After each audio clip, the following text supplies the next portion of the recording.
Mapayapa at ligtas na pagdiriwang ng pista ng Divine Mercy 2026 sa Misamis Oriental. Naging mapayapa at maayos ang pagdiriwang ng pista ng Divine Mercy nitong nakaraang linggo, ika-12 ng Abril, taong kasalukuyan, kung saan libo-libong deboto ang dumalo sa Divine Mercy Shrine. Maagang nagtipon ang mga mananampalataya upang makiisa sa banal na selebrasyon na puno ng panalangin, pagninilay at pag-asa. Upang masiguro ang kaligtasan ng lahat, nagpatupad ng mahigpit na seguridad ang Misamis Oriental Police Provincial Office sa pangunguna ni Police Colonel Al M. Abanales.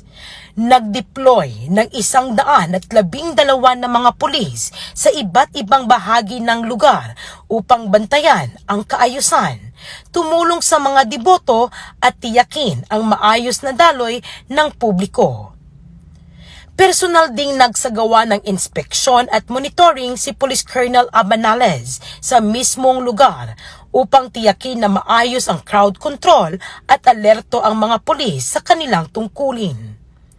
Dahil sa maayos na koordinasyon ng kapulisan at iba pang ahensya, naging ligtas at matagumpay ang buong pagdiriwang.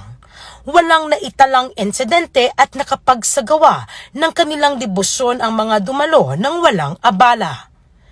Nagpasalamat naman ang Misamis Oriental Police Provincial Office sa kooperasyon ng publiko at muling tiniyak ang kanilang patuloy na pagbibigay ng seguridad sa mga malalaking kaganapan sa lalawigan.